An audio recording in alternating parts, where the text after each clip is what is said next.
The first high in human history came from a poison that was already trying to kill the animal eating it.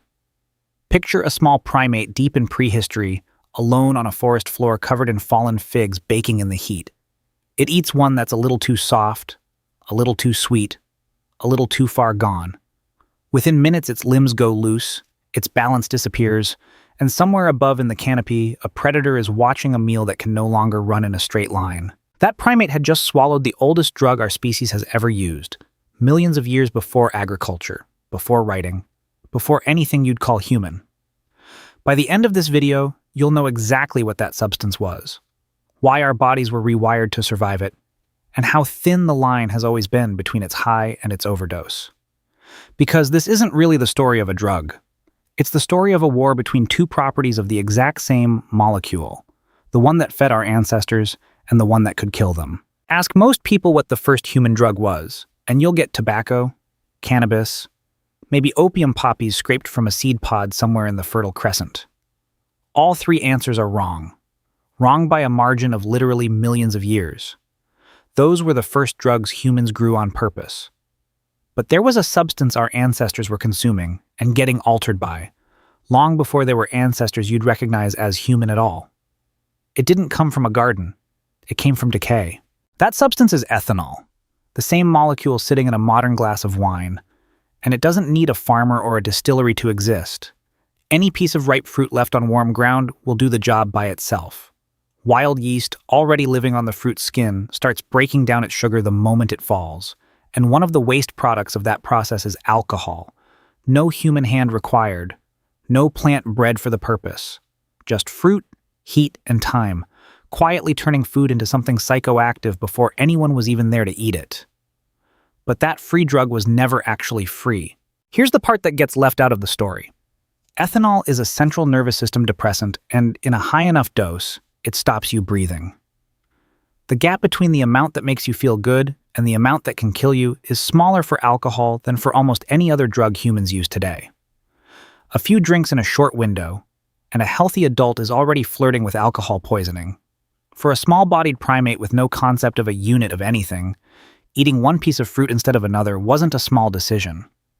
It was the whole margin between a buzz and a body that stopped moving. And yet, across the animal kingdom, that razor-thin margin never stopped anyone from taking the risk.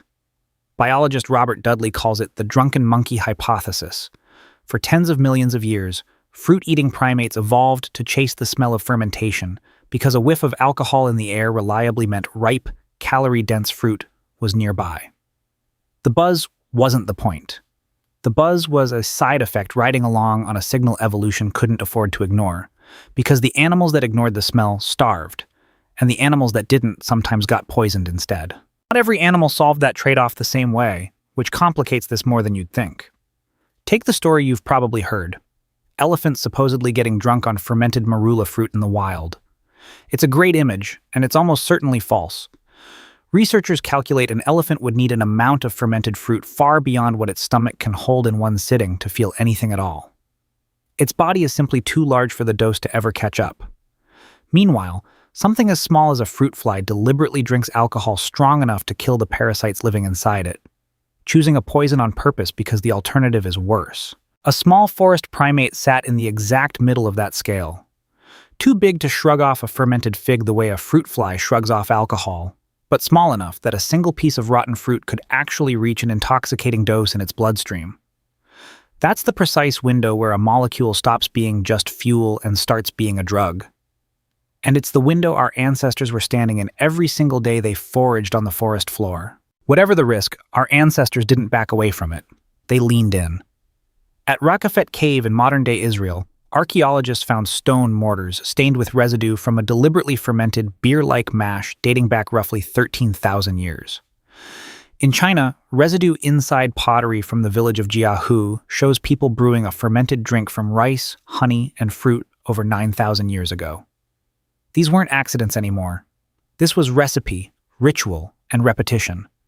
An entire species choosing, again and again, to manufacture the exact substance that had been quietly killing careless primates for millions of years. But engineering the poison never neutralized it. It just made the danger a permanent feature of civilization instead of an accident of the forest floor. Acute alcohol poisoning still kills thousands of people every year in the United States alone, through the exact same mechanism that threatened that first primate. The nervous system slowing down until breathing simply stops. 10,000 years of recipes, and the line between the high and the fatal dose hasn't moved an inch.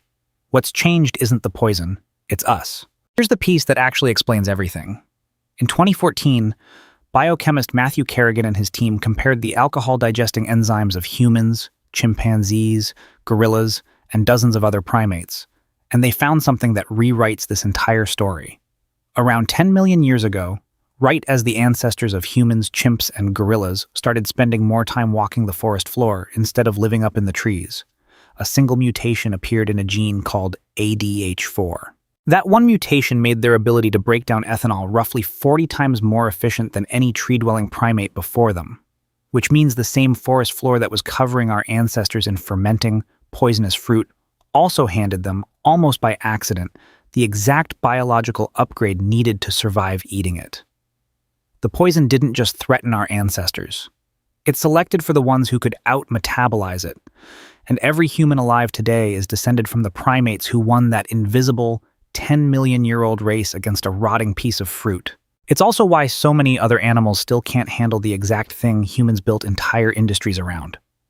Most primates without that mutation get sick on amounts of alcohol a human body processes without much trouble at all, which means the buzz at a dinner table tonight is running through a system that was, quite literally, forged by a 10-million-year-old poisoning risk. The first high and the first overdose were never two different stories. They were always the same one, just measured out in a different dose.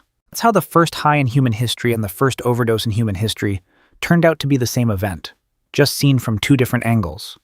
If you want more stories like this one, the next video is already sitting right there on screen. Go ahead and let it play.